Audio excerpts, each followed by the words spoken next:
You held my hand all night, the vampire nurse said, smiling as if that explained why I had awakened beside the most dangerous woman in the medical wing.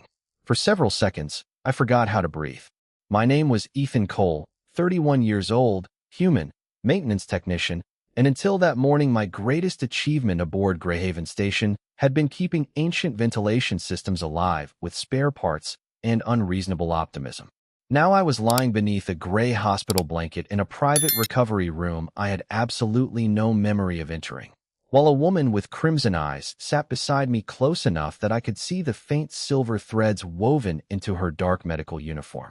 She looked about 28, though everyone knew appearances meant very little with vampires. Her skin was pale in the cold blue light of the medical monitors, her long black hair tied neatly behind her shoulders, and a small crescent insignia on her collar identified her as a registered nocturne medical officer. I knew enough about vampire culture to understand that humans did not casually wake up holding hands with them. I slowly looked down. Her fingers were still resting inside mine. I released them so quickly that the heart monitor beside me began complaining. Her smile widened. You are awake. Apparently. My throat felt dry.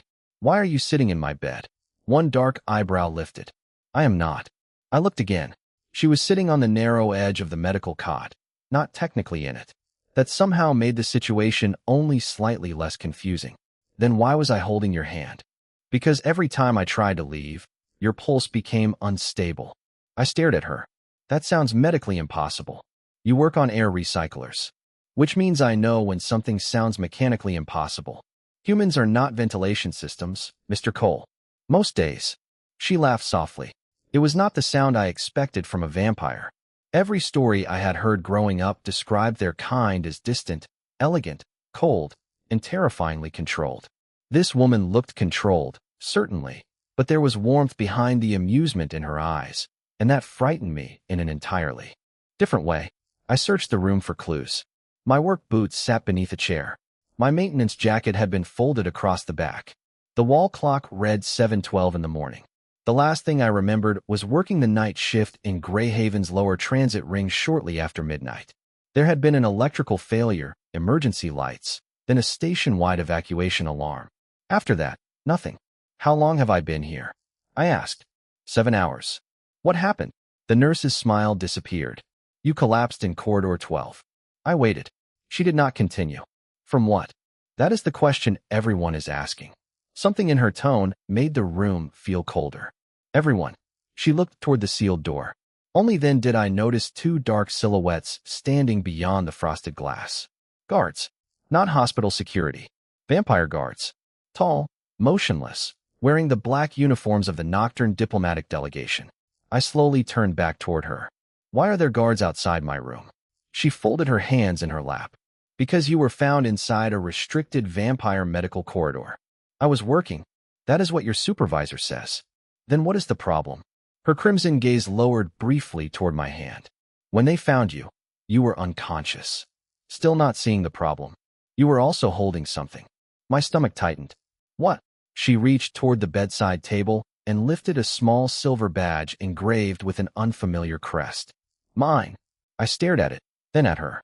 I have never seen that before. I believe you. That is surprisingly generous. It is not generosity.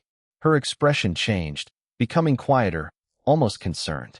Humans cannot normally remove this badge from a Nocturne healer's uniform. The clasp responds only to the person wearing it. I looked again at the guards beyond the door. So how did I get it? I do not know. The answer was honest enough to make me more nervous. And why were you here all night? For the first time, the vampire nurse hesitated. She looked at our hands, now separated on the blanket between us. Because when I entered this room, you woke for exactly 3 seconds. And her crimson eyes met mine. You looked at me like you knew who I was. A chill moved through me. Do I? She leaned slightly closer, her voice dropping almost to a whisper. That is what I am trying to find out, Ethan. The door behind her unlocked with a heavy mechanical click. Her smile vanished completely. And unfortunately, so is the Vampire Council. Ethan learned quickly that waking beside a vampire nurse was only the second strangest thing about his morning. The first was realizing that almost everyone on Greyhaven Station seemed to know more about his life than he did. Dr. Maravane remained beside the medical cot while he tried to reconstruct the hours before his collapse, but every memory ended at the same place. The lower transit ring, emergency lights flashing, a maintenance panel refusing to respond, and then darkness. He had spent the last 4 years repairing systems that were older than half the people using them, which meant strange nights were normal. Greyhaven was a deep space commercial station suspended between human territory and the Nocturne trade corridor. Nearly 2 miles of steel, glass, cargo bays, diplomatic quarters, and machinery that never fully stopped humming. Ethan knew every service tunnel, every stubborn pressure valve, and every shortcut through the maintenance levels. He also knew how invisible men like him were to the people living in the polished upper decks. That had always suited him. At 31, Ethan Cole had become very good at fixing problems quietly and leaving before anyone remembered to ask his name. He had not always planned to live that way. Once, back in Pennsylvania, he had expected to inherit his father's small mechanical repair shop. Cole Mechanical had been narrow, noisy, permanently smelling of machine oil and coffee, but Ethan had loved it. His father could repair almost anything and had taught Ethan that machines usually failed honestly. A broken pump never pretended it was fine to protect your feelings. People were more complicated. When Ethan's father became sick, the business began slipping. Ethan took extra jobs, delayed bills, borrowed money, and told his family everything was under control. It was not. The shop closed 3 months before his father died. Ethan never told him. His father's last conversation with him had ended with the words, "You kept it going, son." Ethan had smiled and said yes. For years later, that single lie still followed him farther than Earth's gravity ever could. Greyhaven had been an escape disguised as employment. The station offered double wages for technicians willing to work remote contracts near Nocturne territory, and Ethan had signed before his mother could talk him out of it. Most months, he sent more than half his pay back to Earth. His mother called every Sunday and asked whether he was eating well. Ethan always said yes. She asked whether he had made friends. He usually changed the subject. Mara interrupted his thoughts by placing a glass of water beside him. "You are staring at the wall. It is a very interesting wall. Your pulse increases when you avoid questions." Ethan looked at the monitor. "I am starting to dislike that machine. It is remarkably honest." That nearly made him laugh. "You would have liked my father." The words escaped before he could stop them. Mara's expression softened. "Was he a technician too?" "Better than me." "You say that quickly." "Because it is true." Ethan drank the water and looked toward the narrow observation window. Beyond it, cargo lights moved across the station exterior like distant stars. He believed if something broke, you stayed until it worked again. And you still live by that. Mostly. Even when the broken thing is you. Ethan looked back at her. The question was too precise. "I am not broken. I did not say you were." Mara sat in the chair beside the bed rather than on its edge this time. "But exhaustion is not a personality trait, Ethan. It is cheaper than a hobby." She smiled, but only briefly. "Your file says you have taken 1 full vacation day in 4 years. The heating grid failed that afternoon, so you went back to work.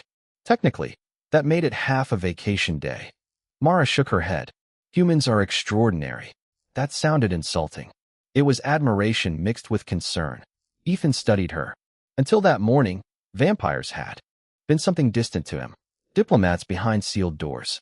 Traders with perfect suits and unreadable eyes. Greyhaven workers had stories about them, of course, but Ethan had learned long ago that people exaggerated anything they did not understand. Mara did not look like a legend. She looked tired. That detail unsettled him more than the crimson eyes. "You were here all night," he said. "I was monitoring you. There are automated monitors. They were insufficient. Because my pulse changed when you left."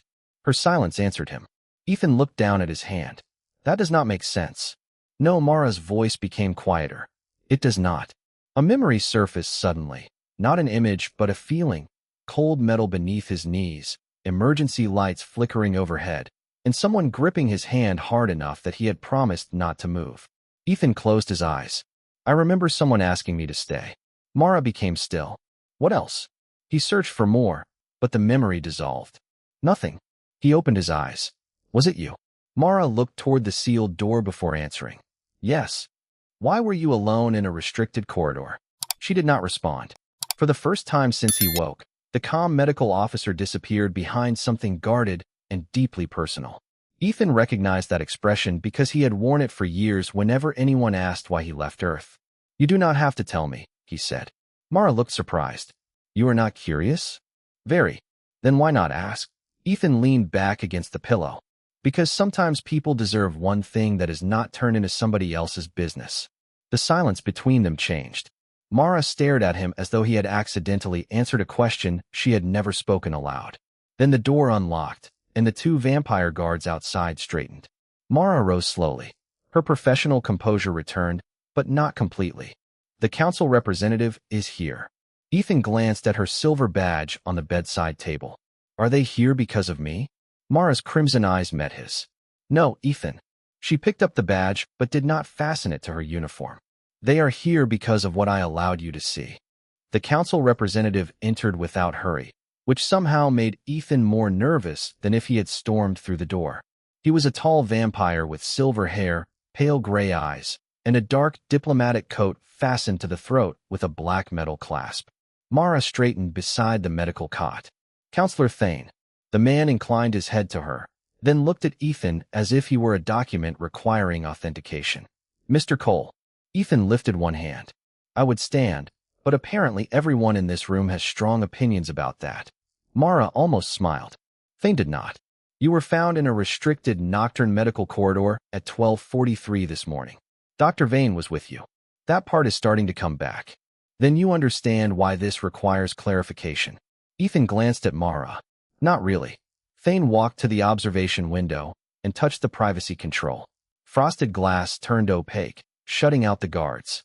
Greyhaven Station exists under two legal systems.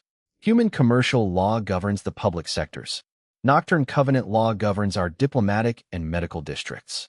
Most residents never notice the difference because they have no reason to enter our private levels.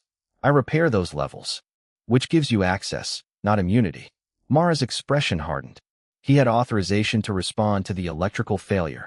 Authorization to repair infrastructure, Thane replied. Not to remain with a nocturne healer during a veil event. Ethan looked between them. "Eh, what?" Mara closed her eyes briefly. Thane answered. "A temporary neurological condition unique to our kind. Rare. Usually harmless if managed privately." "You mean what happened to her last night?" "Yes."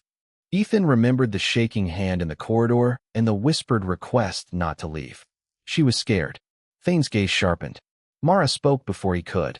"That detail does not belong in the record." Ethan understood immediately. Fear was not merely embarrassing in nocturne culture. It was political information. Thane folded his hands behind his back. "Our healers hold unusually high status because they are entrusted with biological knowledge, family histories, and conditions powerful houses prefer to keep private. In return, healers are expected to maintain absolute control in public. A veil event is considered protected vulnerability." Ethan frowned. "Protected by law?" "Protected by tradition first. Law came later. And I accidentally walked into one." "You did more than that." Thane looked at Mara's silver badge. "During a veil event, a healer may invoke sanctuary presence." Ethan waited. "That sounds less alarming than everything else you have said." "It means the healer may ask one person to remain within physical reach until the episode ends." Ethan looked at Mara. "You asked me not to leave." She nodded once. "I barely remember doing it." Thane continued. "If the chosen person accepts and maintains contact, he becomes a temporary sanctuary attendant." Ethan stared at his own hand. "By holding her hand." "Correct. That is it. In human culture, perhaps.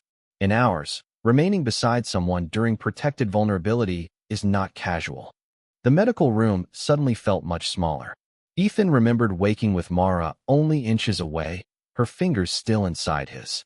Why did my pulse change when she tried to leave? Thane looked toward Mara, clearly expecting her to answer. She hesitated. "Because the episode did not fully resolve." Ethan sat straighter. "You told me I was the patient." "You were.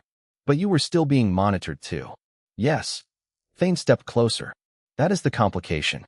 A sanctuary presence normally ends when the healer stabilizes. Dr. Vane did not." Ethan felt the first real edge of concern. "What happens if she does not?" Mara answered quietly. "Nocturne medical law requires the sanctuary attendant to remain accessible until I complete one stable sleep cycle." Ethan stared at her. Accessible meaning what? Fane's tone remained perfectly formal. You cannot leave Greyhaven Station. You cannot be reassigned outside the Nocturne District without medical authorization. Dr. Vane cannot be transferred away from you. For the next 36 hours, both of you must remain within the same secured medical residence. Ethan blinked. You are telling me we are legally required to stay together. Temporarily. In the same room? Mara finally looked embarrassed. The same residence. Separate sleeping areas are permitted. That distinction is doing a lot of work. Fane ignored the comment. There is another concern. Sanctuary presence is rarely granted to outsiders and almost never to humans. Several council members will interpret Dr. Vane's choice as a breach of custom. She was having a medical episode.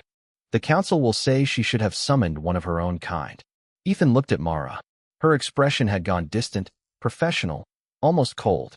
He recognized the defense immediately. She was preparing to carry the consequences alone. What happens to her if they decide she broke the rules? Fane paused. She could lose her appointment on Greyhaven. Mara said nothing. Ethan felt something inside him settle. Then put this in your record. I responded to an emergency. She asked me to stay. I stayed because leaving someone alone when they're frightened would make me terrible at being human. Fane studied him. You understand that protecting her may keep you involved in this investigation. I am already involved. For at least 36 hours. Ethan glanced toward Mara. I have survived longer maintenance shifts. This time, Mara did smile, but the warmth lasted only a second. Fane moved toward the door. Then the sanctuary order begins immediately. He opened it, revealing the 2 guards outside.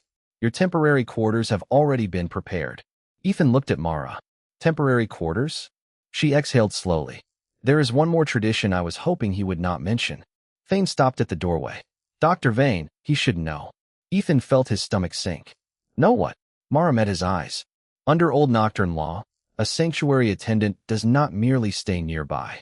Her voice softened. He sleeps close enough to be reached before the next heartbeat. The temporary medical residence had been designed for exactly one Nocturne patient, which Ethan discovered the moment the door opened. There was one bedroom, one narrow sitting area, one medical monitoring station, and a couch that looked as though comfort had been removed from its design for legal reasons. Mara stopped just inside the doorway and stared at the room with visible annoyance. This is not the residence I requested. Counselor Thane remained in the corridor. It is the only secured unit connected directly to the medical network. Ethan looked from the bed to the couch. I assume I am getting the couch. Mara answered immediately. Yes. Thane cleared his throat. That may not satisfy sanctuary protocol. Mara turned slowly. Explain. The attending physician reviewed last night's readings. When Mr. Cole moved more than approximately 12 feet from you, your heart rhythm became unstable. Ethan glanced at Mara. 12 feet. Temporary neurological sensitivity, she said, sounding more irritated with herself than anyone else. Thane continued. The sanctuary order therefore requires proximity within 10 feet during the next sleep cycle. Ethan measured the room with his eyes. The couch was almost 15 feet from the bed. Of course it is. Mara folded her arms. We will move the couch. 10 minutes later, Ethan and 2 station attendants had relocated it until the armrest sat exactly 9 feet from Mara's bedside monitor. Thane finally approved the arrangement and left with the guards posted outside. The door sealed. Silence followed. Ethan looked at the couch, then at Mara. I have had stranger maintenance assignments. I sincerely hope that is not true. There was an incident involving a frozen waste processor. Do not tell me. Good choice. Mara crossed to the medical console and began checking her own readings. For the first time, Ethan saw how much effort her comm required. Her movements were precise, but slightly too deliberate, as though control had become something she had to consciously maintain. Are you still feeling it? He asked. The veil event. She nodded. Only faintly. Then why does the monitor care where I am? Because my nervous system apparently decided your presence means safety. She said it clinically, but the words hung in the room. Ethan sat on the couch. That seems like poor judgment. Mara glanced at him. On that, we agree. He smiled. She almost did. Hours passed more easily than either expected. Ethan was given remote access to maintenance logs, though his supervisor had strictly forbidden him from performing actual work. Mara reviewed patient charts from the medical station. They spoke only occasionally, but the silence no longer felt uncomfortable. Around 9 in the evening, the station lights shifted to artificial night mode. The room darkened to a soft blue. Mara closed her medical tablet. You should sleep. You first. I am the physician. You are also the reason we are trapped inside a 10-foot circle. Temporarily. Ethan stretched out on the couch, which immediately proved even less comfortable than it looked. Mara sat on the edge of the bed. Ethan. Yes. About last night. He turned his head toward her. You do not owe me an explanation. I know. She looked down at her hands. That is why I want to give you one. He waited. The veil event began after I received a message from home. My younger brother is being considered for a position in the High Council. My family expects me to return and support his appointment. Ethan heard the part she was not saying. And you do not want to go. Greyhaven is the first place in 80 years where I am Dr. Vane before I am the daughter of House Vane. Ethan sat up. So when the message arrived, everything you left came rushing back. Mara nodded. I went to Corridor 12 because it was empty.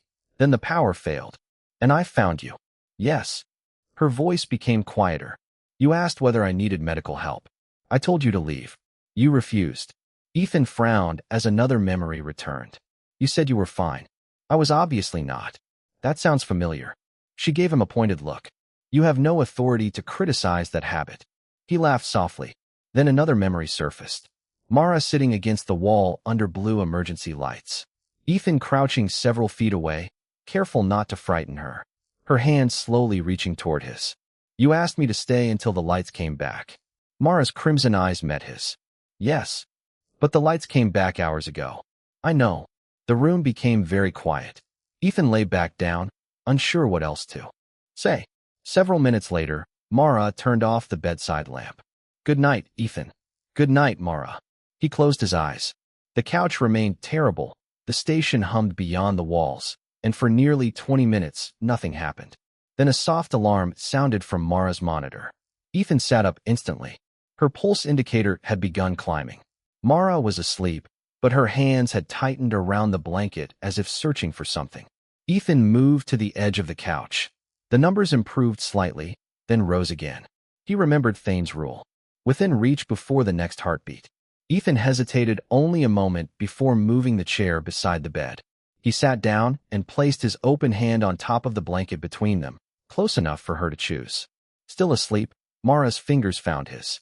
The alarm stopped. Her breathing softened. Ethan stared at their joined hands in the blue darkness. He had thought the forced proximity was the strange part. He was beginning to understand that the dangerous part was how natural staying had started to feel. Morning arrived without either of them noticing exactly when the darkness ended. Ethan woke in the chair beside Mara's bed with his neck stiff, one hand still resting beneath hers, and the medical monitor glowing a calm green. Mara was already awake. She was watching him with an expression he could not immediately read. How long have you been awake? He asked. 23 minutes. Ethan blinked. And you just watched me sleep? I was deciding whether waking you would be medically responsible. That sounds suspiciously convenient. A small smile appeared. Your pulse was excellent. Before Ethan could answer, every light in the residence shifted from blue to amber. A station alert sounded through the wall speakers. Medical emergency, nocturne diplomatic sector. Multiple atmospheric filtration failures. Medical personnel report to assigned response stations. Ethan stood immediately. Mara did the same. The monitor beside her protested.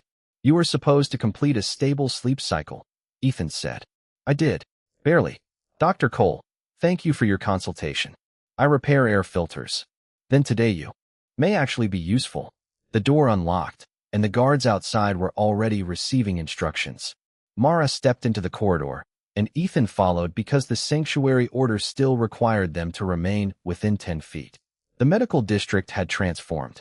Staff moved between treatment rooms, humans and nocturnes checking environmental readings while emergency shutters separated sections of the station. Ethan expected Mara to join the confusion. Instead, the confusion organized itself around her. Nurses stopped asking questions and started listening. 2 senior physicians approached her with diagnostic tablets. Mara reviewed both in seconds. Move respiratory patients to the central ward. Lower oxygen supplementation by 5% for nocturne patients until filtration stabilizes. Human patients remain on standard levels. Open auxiliary scrubbers in sectors 3 and 4. Her voice was quiet, but everyone heard it. Ethan stared. This was not the tired woman from Corridor 12. This was someone accustomed to making decisions while everyone else was still recognizing there was a problem. A young technician hurried toward them. Dr. Vane, the central ward system is rejecting the auxiliary command. Ethan leaned toward the tablet. Let me see. The technician hesitated, then handed it over. Ethan recognized the error immediately. The control network is trying to open 2 scrubber banks through an outdated safety lock. Greyhaven still thinks Sector 4 is running the original ventilation architecture. Mara looked at him. Can you bypass it? Not from here. Where? Maintenance Junction 14. One of the vampire guards shook his head. Outside the secured medical residence zone. Ethan pointed at the ceiling as another alert sounded. The air system does not care about your residence zone. Mara made the decision instantly. He goes. I go. The guard stiffened. Dr. Vane, sanctuary protocol requires controlled conditions. And medical law requires me to protect patients. Her crimson eyes sharpened. Which law would you prefer I violate? Nobody answered. They moved. Junction 14 was nearly 400 feet away through a service corridor packed with staff and portable equipment. Ethan worked at the access panel while Mara remained beside him, reading atmospheric data over his shoulder. You really are a doctor, he said while opening the manual control menu. Were you expecting decorative credentials? Yesterday you were sitting on a hospital bed telling me not to work. Today I am telling you to work faster. I appreciate the consistency. Then the corridor lights flickered. A frightened voice called from the nearby ward. One of the young nocturne patients had begun panicking as the environmental alarms continued. Mara turned immediately. Finish the bypass. What are you doing? My job. She entered the ward. Ethan could still see her through the glass partition. A teenage vampire girl sat upright beneath a blanket, overwhelmed by the alarms and unfamiliar human equipment. Mara approached slowly, lowered herself until they were eye level, and placed 2 fingers gently against the girl's wrist. The change was remarkable. The patient's breathing steadied almost immediately. The frantic monitor settled. Even the other patients seemed calmer when Mara spoke. Ethan had assumed vampire strength meant speed, physical power, or the ability to frighten rooms into silence. Mara's strength looked entirely different. She could walk into fear and somehow make it smaller. Bypass ready, Ethan called. Mara looked through the glass and nodded. He activated the auxiliary scrubbers. The ventilation system responded with a deep mechanical hum, and atmospheric readings began returning to normal. Staff around them visibly relaxed. 20 minutes later, the emergency alert ended. Ethan found Mara near the central ward reviewing final reports. You never told me you were in charge here. I am not. A nurse passing nearby laughed. She is being modest. Mara gave her a warning glance. The nurse ignored it. Dr. Vane is chief clinical liaison for every nocturne facility on Greyhaven. When the diplomatic delegation has a medical crisis, everyone looks for her. Ethan stared at Mara. Chief clinical liaison. Mara sighed. Titles make conversations tedious. Yesterday you let me explain air recyclers to you. You looked very proud of yourself. I was. She smiled, but Counselor Thane appeared at the far end of the corridor before Ethan could continue. He walked toward them carrying a sealed black tablet. His expression was more severe than usual. Dr. Vane, the council has reviewed this morning's incident. Mara's shoulders straightened, and Thane looked at Ethan first. They are no longer questioning whether the sanctuary order is medically valid. Ethan felt briefly relieved. Then Thane continued. They are questioning why the most senior nocturne healer on Greyhaven chose a human maintenance technician as her sanctuary attendant when 47 members of her own house were available. Mara became completely still. Ethan looked at her. 47. Thane held out the sealed tablet. The High Council wants an answer before midnight. Mara did not take it immediately. Ethan saw something beneath her calm expression that he recognized now. Not weakness. The exhaustion of someone who had spent decades being indispensable to everyone except herself. Finally, she accepted the tablet. Then they will receive one. Ethan lowered his voice. What are you going to tell them? Mara looked at him, and for the first time since the emergency began, the powerful physician disappeared and the woman from corridor 12 returned. The truth, she said, that when I could have called anyone, Ethan, you were the only person I wanted to stay. For the first time since Ethan had met her, Mara seemed embarrassed by her own honesty. The words remained between them after Counselor Thane left the corridor, simple and impossible to misunderstand. When she could have called anyone, Ethan had been the person she wanted to stay. They returned to the secured residence in silence, walking within the 10-foot limit required by the sanctuary order. Ethan waited until the door closed behind them before speaking. 47 members of your house were available. Mara removed her medical coat and placed it neatly over a chair. Approximately. And you chose the maintenance technician you barely knew. You were already there. That is not what you told Thane. Her crimson eyes moved toward him. No, Ethan leaned against the wall. Then what did you mean? Mara looked briefly toward the medical monitor, as though she would rather discuss anything measurable. House Vane is old. My family is respected. Every person in it knows exactly who I am supposed to be. A doctor. The eldest daughter. The reliable one. The one who does not become frightened in dark corridors. Ethan understood the weight beneath her words. So if you called them, they would have remembered the moment. For decades. And you thought I would not. I thought you might remember it differently. Mara sat near the window, moonlight from Greyhaven's observation ring reflecting softly against her pale face. When you found me, you did not ask what was wrong with a vampire healer who should have been stronger. You asked if I wanted someone to stay. Ethan sat across from her. That seemed like the useful question. Exactly. For a moment neither spoke. The station hummed around them, millions of mechanical vibrations combining into something almost peaceful. Ethan finally smiled. For someone who has practiced medicine for longer than I have been alive, you are surprisingly bad at accepting help. For someone who repairs ventilation systems, you diagnose people with alarming confidence. I learned from watching you. Mara laughed softly. The sound changed the room. Ethan found himself noticing details he had ignored during the emergency. The way she tucked one strand of black hair behind her ear when thinking, the slight tension in her shoulders whenever the council was mentioned, the fact that her professional calm disappeared whenever she genuinely laughed. The realization made him suddenly interested in the floor. Mara noticed. What? Nothing. Your pulse increased. Ethan looked accusingly at the monitor. That thing has become a terrible roommate. It is doing its job. By reporting my private information, now you understand how I felt when you noticed I was afraid. That stopped him. Fair. Mara's expression softened. Ethan, there is something I should clarify before the council arrives tonight. Sanctuary presence is intimate by nocturne standards, but not romantic by definition. Good to know. You sound relieved. I am trying to avoid accidentally marrying anyone through a medical regulation. She stared at him for 1 second, then laughed hard enough to cover her mouth. Ethan grinned. Was that actually a possibility? No, you hesitated. Because there are older customs that are significantly more ridiculous. I knew it. Her laughter faded into a quieter smile. But what happened last night was still important to me. Ethan looked at her.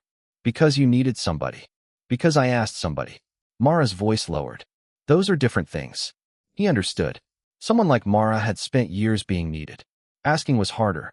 Then I am glad you asked. Her gaze stayed on him. And I am glad you stayed. The medical monitor chimed softly. Mara glanced at the display and frowned. My readings are stable. That sounds good. They have been stable for nearly 4 hours. Ethan understood what she meant a second later. So you do not medically need me within 10 feet anymore. Apparently not. They both became aware of the space between them. The rule that had forced them together had quietly stopped being necessary. Ethan stood. Then I should give you some room. He crossed toward the couch, deliberately moving beyond the 10-foot boundary. The monitor remained steady. Mara watched him go. Ethan should have felt relieved. Instead, the distance felt strangely larger than 12 feet. He sat down and opened his maintenance tablet. Several minutes passed. Then Mara rose, crossed the room, and took the chair beside him. Ethan glanced at the monitor. Everything okay? Perfectly. Then why are you sitting here? Mara opened her medical tablet and calmly began reading. Because medical necessity is no longer making the decision for me. Ethan stared at her. She did not look up, but a faint smile appeared at the corner of her mouth. Before he could answer, the residence door announced an incoming High Council transmission. Mara's smile vanished. A crimson seal appeared across the wall display, followed by a single message. The sanctuary order had been reviewed, and the council was demanding that Ethan be removed from Mara's quarters before midnight. The council message gave Mara exactly 30 minutes to surrender the sanctuary order, and Ethan exactly 30 minutes to discover that leaving her quarters was no longer a simple matter. Counselor Thane arrived with 2 senior nocturne physicians and a sealed medical scanner, his expression carrying none of the patience he had shown earlier. "The High Council has determined that Dr. Vane is stable," he said. "Mr. Cole will return to the human district immediately." Ethan looked at Mara. She stood beside him with her silver healer badge fastened once more to her collar. "My readings are stable," she said. "Then there is no medical justification for continued proximity." "I agree." Thane seemed almost relieved. "Good." Mara did not move. But medical necessity is not the only issue anymore. The room became quiet. Thane's expression changed. "Dr. Vane, run the resonance test." One physician looked startled. Ethan glanced between them. "I am going to regret asking what that is." Mara turned toward him. "Possibly." Thane lowered his voice. "There is no reason to perform that test." "Then proving nothing has changed should be easy." The physician reluctantly activated the scanner and asked Ethan to place his palm on a glass plate. Mara placed hers on a second plate 6 feet away. Pale blue lines appeared across the display. For several seconds, nothing happened. Then both sets of lines shifted into the same rhythm. The physician stared at the screen. Thane became completely still. Ethan looked at Mara. "That reaction seems bad." "Not bad," she said quietly. "Complicated." Thane ordered the test repeated. The result was identical. Ethan removed his hand. "Someone explain." Mara took a slow breath. "Sanctuary presence is supposed to be temporary. The patient asks someone to remain during vulnerability, stability returns, and the connection ends." Connection? Not supernatural ownership. Nothing controls your thoughts or choices. She looked directly at him, making that clear first. But nocturne nervous systems can imprint strongly on safety cues during a veil event. Extremely. Rarely, if the person providing sanctuary is accepted at a deeper emotional level, the body continues recognizing that person as a calming presence after medical recovery. Ethan glanced at the matching lines. "And that happened with us." Thane answered this time. "It appears so." "What is it called?" Mara hesitated. "A keeper resonance." Ethan almost laughed. Of course vampires gave it a dramatic name. Nobody else smiled. "What does it actually mean?" Thane folded his hands. "Under modern medicine, it means Dr. Vane's nervous system responds unusually strongly to your presence. Under old nocturne law, it means something more." Mara closed her eyes briefly. Ethan felt the trap arriving before Thane spoke. "A confirmed keeper resonance gives the sanctuary attendant protected status within the healer's household." "Protected how?" "You cannot be removed from her presence by council order without her consent. You may enter private medical residence areas while she is present. Any attempt to punish you for fulfilling sanctuary obligations becomes a challenge to House Vane." Ethan stared at Mara. "So the council tried to remove me and accidentally discovered they legally cannot." "That is one interpretation," Mara said. "It is the accurate interpretation," Thane replied unhappily. Ethan noticed another question hiding behind everyone's expressions. "There is more." Mara looked at him. In older centuries, keeper resonance was often associated with family bonds, sworn companions, or lifelong partners. Ethan raised both hands. "You told me this was not accidental marriage." "It is not." "You answered that very quickly." "Because it remains true." A faint color touched her otherwise pale face. "Resonance creates no romantic obligation. Either of us may reject the legal status." "What happens then?" Thane answered. "The resonance itself may remain, but the household protections end." Ethan looked toward Mara. "Would rejecting it protect your position?" Her silence told him enough. Thane finally said, "House Vane would consider rejection the most politically convenient outcome." Ethan understood immediately. Mara could distance herself from him, satisfy her family, and make the council problem disappear. "Then reject it," he said. Her crimson eyes sharpened. "You believe I should? If keeping it costs you everything you built here." "Ethan, you stayed beside me when you had nothing to gain." Her voice remained calm, but something powerful moved beneath it. "I will not repay that by pretending your presence became inconvenient the moment other people noticed." Thane stepped forward. "Dr. Vane, consider your family. I have considered my family for 80 years. She removed the silver healer badge from her collar and placed it on the table between them. For once, they may consider me. Ethan had never seen Thane speechless before.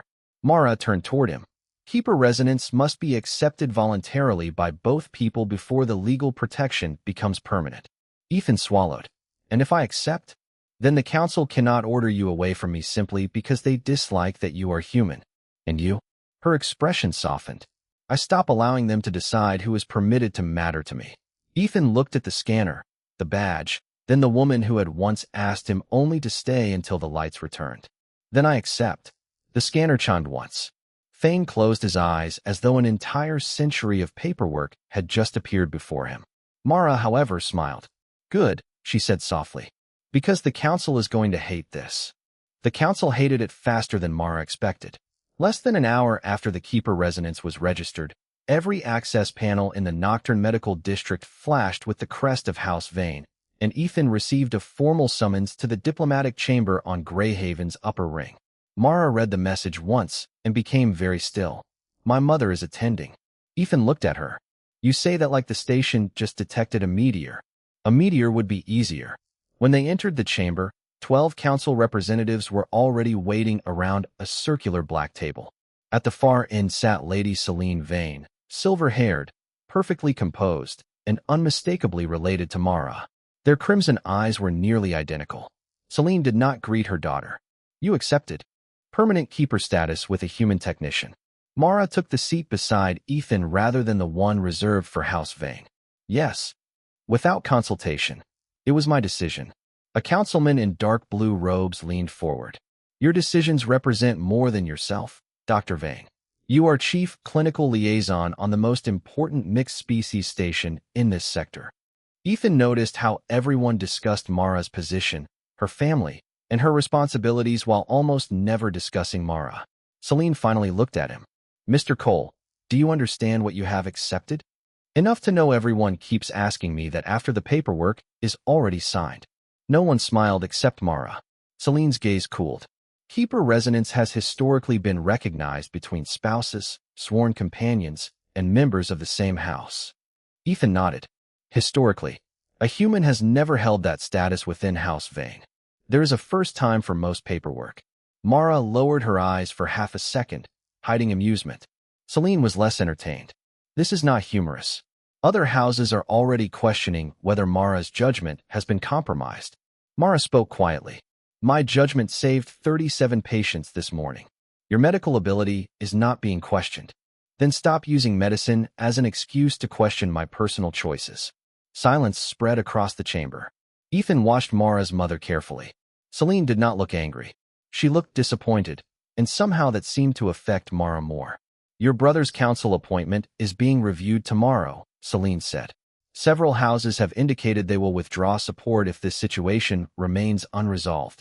Ethan felt Mara tense beside him. There it was. The real pressure. Not law. Family. So this is about her brother, Ethan said. Celine turned toward him. This concerns the stability of an entire house. And Mara is supposed to give up something because everyone else made plans around her obedience. You speak boldly for someone who has known her for 2 days. Ethan nodded. That is fair. But I have known exhausted people my entire life. He glanced at Mara. They all look the same when everyone needs something from them. Mara's expression shifted. Celine folded her hands. Then perhaps you will demonstrate your concern by withdrawing your acceptance. Do that tonight, and House Vane will guarantee your employment on Greyhaven for 5 years. Your salary will be doubled. Ethan stared at her. You are offering me money to leave. I am offering you security. For one dangerous second, he thought about Earth, his mother, the debt that had followed him across space. 5 years of guaranteed income could change everything. Mara said nothing. She did not ask him to refuse. She did not even look at him. Ethan understood why. If he stayed only because she begged him, the council would forever call the residence dependence instead of choice. And if I accept, he asked. Celine replied. Mara remains on Greyhaven. Her brother's appointment proceeds, and this embarrassment ends quietly. Ethan looked at Mara. Is that what you want? She finally met his eyes. I want you to choose without owing me anything. He turned back to the council. Then I decline. Celine's expression hardened. Think carefully. I am. Ethan leaned forward. You keep treating me like the weak point because I need money and Mara has status. You are wrong. The weak point is a system that requires her to surrender every personal choice just to keep everyone else comfortable.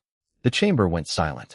Mara slowly reached across the table and placed her hand beside his, not touching, simply present.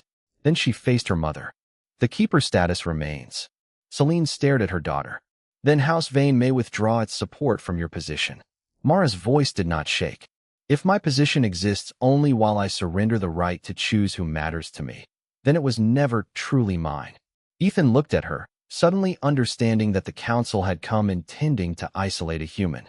Instead, they had forced the most respected healer on Greyhaven to decide whether she would finally stop living for everyone else. Ethan expected House Vane to retaliate first, but the next problem came from somewhere much closer. The morning after the hearing, Greyhaven's maintenance network flagged a serious discrepancy in the Nocturne Medical District. 3 emergency ventilation records had been altered, including the report from Corridor 12 on the night Ethan found Mara. His supervisor called him to the engineering office and quietly showed him the logs. According to the official record, Ethan had entered the corridor 17 minutes before the power failure began. That is impossible, Ethan said. I was replacing a relay and transit ring for. His supervisor nodded. Your work order confirms it, but your identification number is attached to the corridor entry. Ethan stared at the screen. If the record was accepted as genuine, it would make his meeting with Mara look deliberate instead of accidental. Worse, the council could claim he had entered a protected Nocturne area without authorization and manipulated his way into sanctuary status. Mara arrived 10 minutes later, still wearing her dark medical coat. She read the report once and immediately understood. Someone is trying to make you look like you planned this.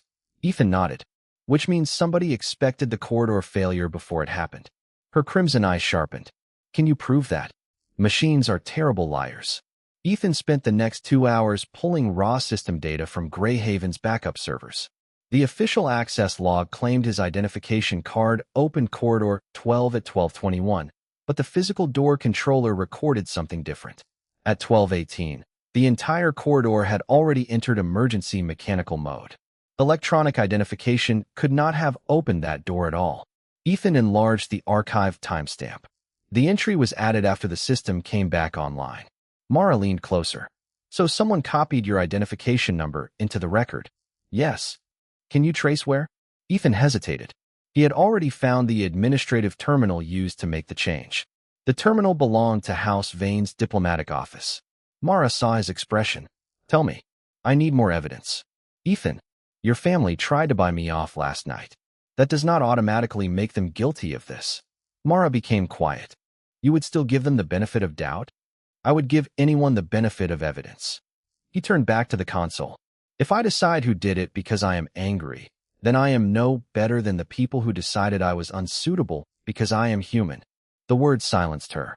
Ethan continued tracing network authorizations until he found a secondary access key hidden beneath the House Vane terminal registration. The key did not belong to Mara's mother. It belonged to Counselor Dareth, one of the strongest opponents of the Keeper Resonance. He had borrowed the diplomatic terminal during a committee session 2 days earlier. The same authorization key had issued a false ventilation override on the morning of the medical emergency. Ethan sat back slowly. This was never about your family. Mara read the screen. Dareth created the environmental failure. A small one. Probably meant to disrupt the medical district, force an investigation, and give the council an excuse to question your independence. And when you became involved, he altered your access record. Ethan nodded. Mara's expression turned cold. We take this to Director Ward immediately. Ethan stopped her. Not yet. Why? Because one access key is strong evidence. But if we accuse him before securing the original backups, he will say the terminal was compromised. Mara studied him. You are protecting the investigation. I am protecting the truth. By afternoon, Ethan had recovered the untouched station backup and confirmed every timestamp. Director Ward, Counselor Thane, and 2 independent technicians reviewed the files. There was no room left for interpretation. Dareth had manipulated both the ventilation system and Ethan's record. Thane looked genuinely stunned. You could have used the first trace to accuse House Vane. Ethan shrugged. And I would have been wrong. Your position would have improved. At someone else's expense. Mara watched him with an expression Ethan had never seen before. Not gratitude. Something deeper. You refused money last night, she said quietly. Today you refused revenge. Ethan looked at her. Those are both expensive habits. Mara almost smiled. Why do you keep choosing the harder option? Ethan thought of his father, the business he could not save, and the lie he still regretted. Because I spent years learning what happens when fear decides for you. I am trying something different. Thane closed the evidence file. Counselor Dareth has been suspended. Every challenge to your keeper status based on misconduct is withdrawn. Ethan exhaled. So this is over? Thane looked toward Mara. No. Tonight the full council will decide whether House Vane recognizes the resonance publicly. Ethan glanced at her. And if they do not? Mara held his gaze. Then I decide whether I remain House Vane's daughter in the way they expect, or stand beside the human they told me I should never have chosen. The full council convened in Greyhaven's diplomatic rotunda at 7 that evening, and Ethan knew within the first minute that the meeting was not really about keeper resonance anymore. It was about whether Mara Vane was allowed to choose anything that House Vane had not chosen first. Lady Selene sat beneath the silver crest of her family, while representatives from 6 nocturne houses filled the curved chamber. Ethan stood beside Mara near the center floor. He had expected her to look nervous. Instead, she looked almost peaceful. Counselor Thane opened the hearing by summarizing the evidence against Dareth, formally clearing Ethan of misconduct and confirming that the resonance had developed under legitimate sanctuary conditions. For several minutes, everything sounded procedural. Then Lady Selene spoke. House Vane accepts the medical finding. We do not accept the political consequence. Mara's expression did not change, meaning, Mr. Cole may retain temporary protected access while you remain assigned to Greyhaven. However, House Vane will not recognize him as keeper within our family structure. Ethan understood the compromise immediately.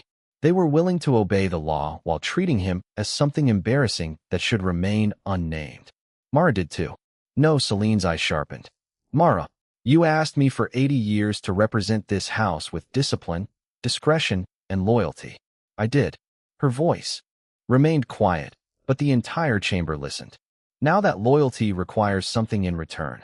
One council member leaned forward.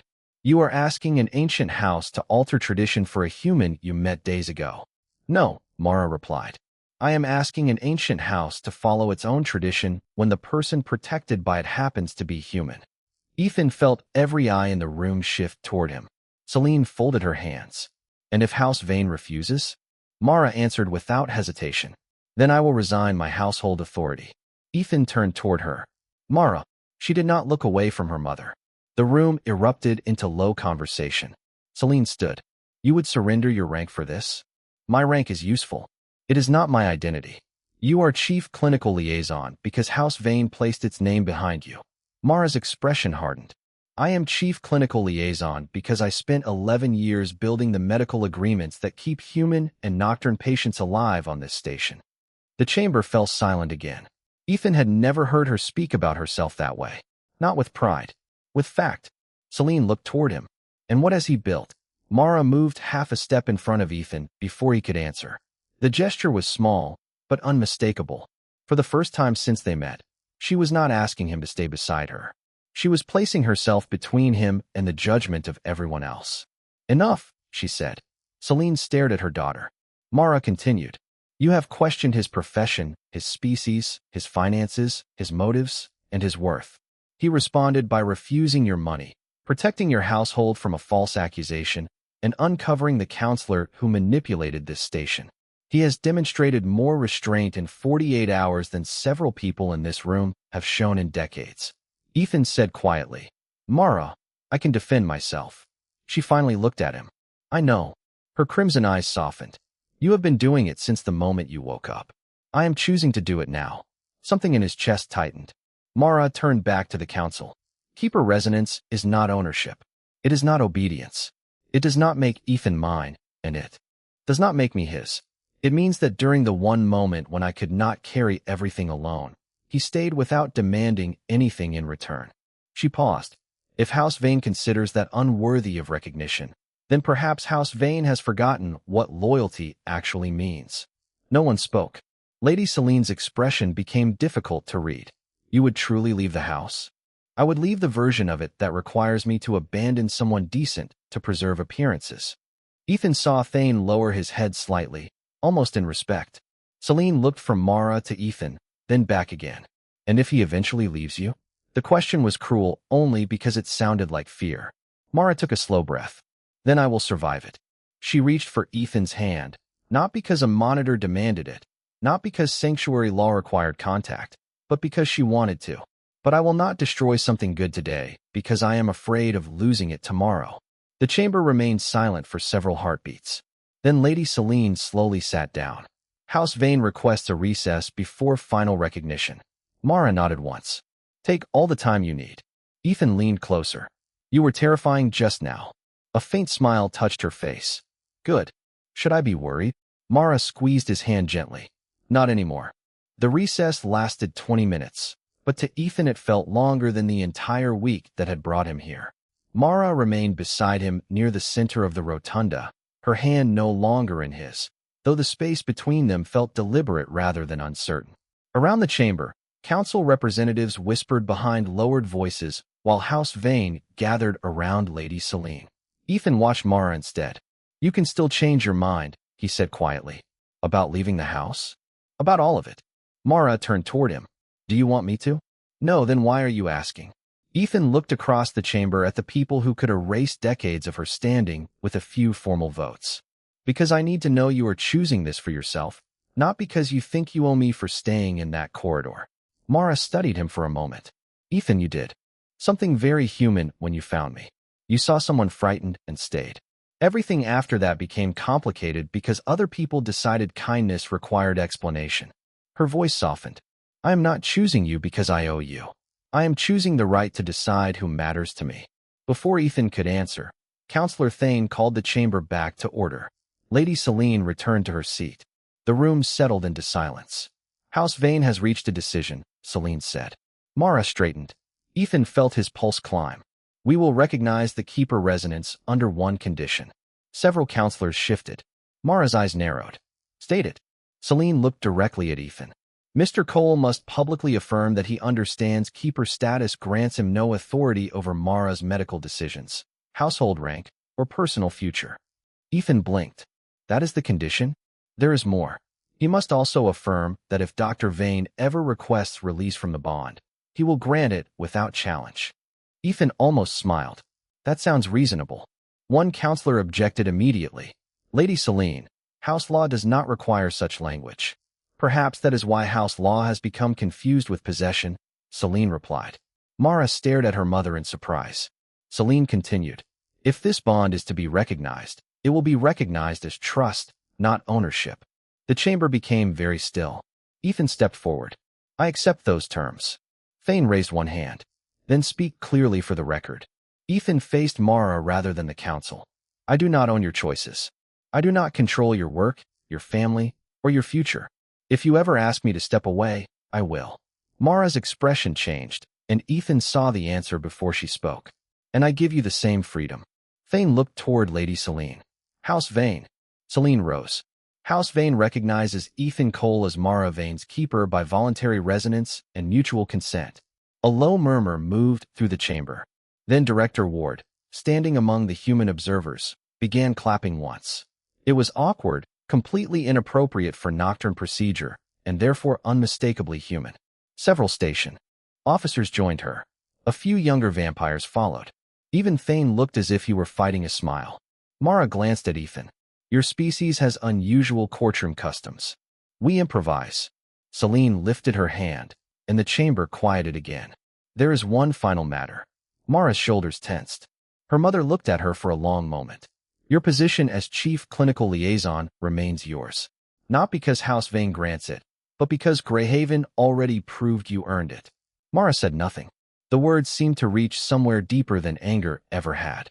Celine looked toward Ethan. Do not make me regret this. Ethan nodded. I will do my best to be only moderately inconvenient. Mara closed her eyes for 1 second. Thane actually laughed. Celine did not, but the corner of her mouth moved. The formal meeting ended minutes later. As the chamber emptied, Mara remained standing beneath the silver lights, staring at the place where her family had sat. Ethan approached carefully.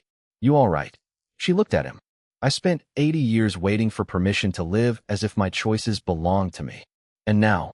Mara reached for his hand openly, in front of the remaining council members, station staff, and anyone else still watching. "Now I think I am done waiting." 6 weeks after the council hearing, Ethan discovered that freedom looked surprisingly ordinary. It looked like waking before Greyhaven's artificial sunrise because someone had fallen asleep in the chair beside his couch after a 14-hour hospital shift. It looked like Mara Vane, chief clinical liaison of the Nocturne Medical District, still wearing half of her dark uniform while one pale hand rested loosely inside his. There were no monitors sounding alarms. No sanctuary order required her to remain within 10 feet. No council clerk was waiting outside to interpret the meaning of the gesture. Ethan opened his eyes and smiled. "Doctor, I believe your patient has recovered." Mara's crimson eyes opened slowly. "You were never my patient. I spent 2 nights under medical supervision. Because you repeatedly ignored instructions. That sounds like a patient." She glanced at their joined hands, then back at him. "Your pulse is normal. So is yours." Mara made no attempt to let go. The past 6 weeks had changed Greyhaven in ways neither of them expected. Counselor Dareth had been permanently removed from station authority after the investigation confirmed he had manipulated the medical systems. New joint regulations now protected both human and nocturne workers during cross-species emergencies. Mara kept her position without conditions from House Vane, and Lady Celine had begun addressing Ethan by name instead of calling him the human technician. Ethan considered that significant diplomatic progress. His own life had changed more quietly. He still repaired ventilation systems, still sent money to his mother in Pennsylvania, and still carried his father's old wrench inside his toolkit. But he no longer volunteered for every overnight shift simply because being tired was easier than being alone. Mara had noticed immediately. "Your mother sent another message," she said as they walked toward Greyhaven's observation ring before work. Ethan groaned. "What did she ask?" "Whether you are eating properly. I knew introducing you was a mistake. She also said I should remind you that coffee is not breakfast. You two are becoming dangerous together." Mara smiled. Artificial dawn spread gradually across the enormous viewing windows, turning the distant stars pale against Greyhaven's rotating lights. They stopped beside the glass. For years, Ethan had looked at space and thought mostly about distance. Distance from Earth. Distance from debt. Distance from the repair shop he could not save, and the father whose final faith in him still carried the weight of an unfinished apology. Now the same stars felt different. Not smaller, just less empty.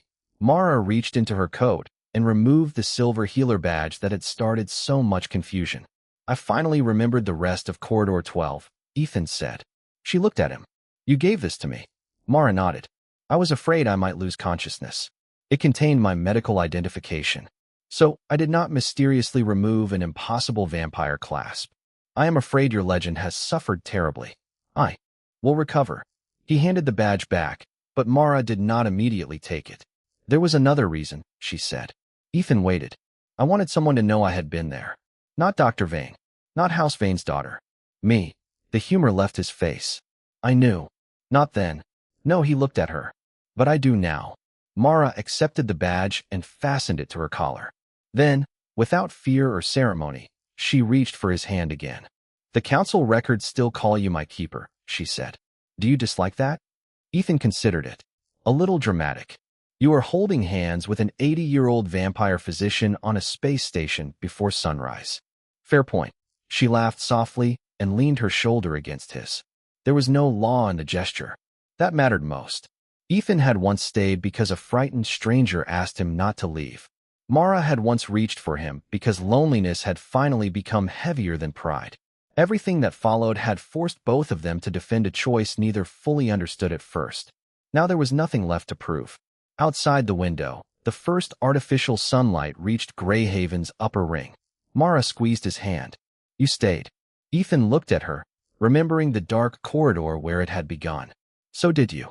Her crimson eyes softened. And together, with no council watching and no ancient rule demanding anything from either of them, They remained beside the glass until sunrise.